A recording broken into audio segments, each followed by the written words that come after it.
हमें petrol diesel का उपयोग कम करना होगा कि साल भर तक घर में कोई भी फंक्शन हो, कोई भी कार्यक्रम हो, हम सोने के गहने नहीं खरीदेंगे, सोना नहीं खरीदेंगे।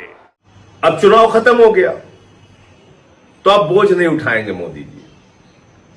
5 राज्यों का चुनाव जब तक हो रहा था तब तक आपका बोझ उठा लिया उन्होंने। अब वो कह रहे हैं तेल का इस्तेमाल कम कीजिए, पेट्रोल डीजल का इस्तेमाल कम कीजिए, गैस का इस्तेमाल कम कीजिए, सोना ना खरीदिए, 1 साल तक सोना ही ना खरीदिए, कोई भी शादी हो फंक्शन हो ना खरीदिए। मोदी जी कह रहे हैं खाने के तेल का भी इस्तेमाल कम कीजिए। ये सारा ज्ञान चुनाव भर याद नहीं आया मोदी जी को। तब कह रहे थे कोई कमी नहीं है, पूरा भंडार भरा हुआ है, कोई समस्या नहीं है। लेकिन जैसे ही 5 राज्यों के चुनाव खत्म हुए, नरेंद्र मोदी जी के कंधे झुक गए। जो कंधे आपका बोझ उठा रहे थे वो मोदी सरकार के कंधे झुक गए। अब वो कह रहे हैं हम आपका बोझ नहीं उठाएंगे। क्या क्या काम किया उन्होंने चुनाव खत्म होने के बाद? कॉमर्शियल सिलेंडर का दाम 993 रुपए बढ़ाया, जिसको रेडी वाले, चाय वाले, छोटी छोटी दुकान वाले इस्तेमाल करते हैं। उस गैस का दाम, सिलेंडर का दाम 993 रुपए बढ़ा दिया और 261 रुपए छोटे सिलेंडर का दाम बढ़ा दिया। 5 किलो वाले सिलेंडर का दाम बढ़ा दिया, जिसको छात्र इस्तेमाल करते हैं, जिसको मजदूर इस्तेमाल करते हैं, जिसको गरीब आदमी, झुग्गियों में रहने वाले लोग इस्तेमाल करते हैं। तो आपके ऊपर लगातार मोदी जी इस तरह से बोझ डालते जाते हैं, महंगाई डालते जाते हैं। कब आपको होश आएगा? कब आप इन सवालों पर सरकार से जवाब मांगेंगे? चुनाव भर आपका इस्तेमाल किया जाता है। कभी 10,000 रुपए डाल दिया जाता है आपके खाते में, उसके बाद पटना की सड़कों पर नौजवानों को डंडों से पीटा जाता है। कभी चुनावों में आपको कहा जाता है न तेल की कमी है न गैस की कमी है, और चुनाव खत्म होते ही गैस के दाम बढ़ा दिए जाते हैं। आपको सलाह दी जा रही है तेल का इस्तेमाल कम करो, और ये सब कुछ देशभक्ति से जोड़ दिया जाता है।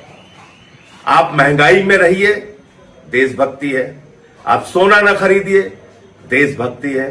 आप विदेशों की यात्रा न कीजिए, देशभक्ति है। सब कुछ देशभक्ति है।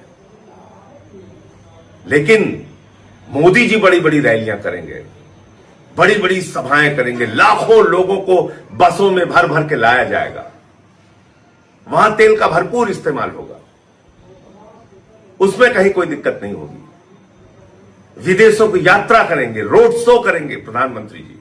आज ही से उनका रोड शो शुरू हो गया है। उसमें तेल की कोई कमी नहीं होगी, उसमें तेल की बचत नहीं करनी है उनको। इस प्रकार के दोहरे चरित्र से भारतीय जनता पार्टी और प्रधानमंत्री देश को कब तक धोखा देते रहेंगे? और आपके ऊपर हर प्रकार का कष्ट, तकलीफ, महंगाई, बेरोजगारी थोपते हुए उसको देशभक्ति से जोड़ते रहेंगे। कब तक ये चलेगा? और कब तक आप खामोशी से ये सब कुछ बर्दाश्त करते रहेंगे? इसको आप खुद सोचिए, कितना दोहरा चरित्र है। खुद मोदी जी के ऐशो आराम में कोई कमी नहीं है। अब विदेशों की यात्रा भी करने जा रहे हैं, अब यूएई की यात्रा करने जा रहे हैं, तो विदेशों की यात्रा भी करेंगे। उनके लोग सोने का भी इस्तेमाल करेंगे, आडंबर का जीवन पूरी तरीके से बिताएंगे। उनकी रैलियों में लाखों लोगों को बसों में भर भर के इकट्ठा किया जाएगा, उसमें तेल की बचत की जरूरत नहीं है। लेकिन आपसे कहा जा रहा है देशभक्ति के नाम पर मिट जाओ और चुनाव में लाइन में लग के वोट देते रहना। तो आप, इस देश की जनता नरेंद्र मोदी के लिए सिर्फ और सिर्फ वोट की मशीन रह गई है। इसके अलावा हमारा आपका कोई इस्तेमाल नहीं है, सिर्फ चुनावी उपयोग है। उसके बाद आपको छोड़ दिया जाता है आपके हाल पे। जय हिंद।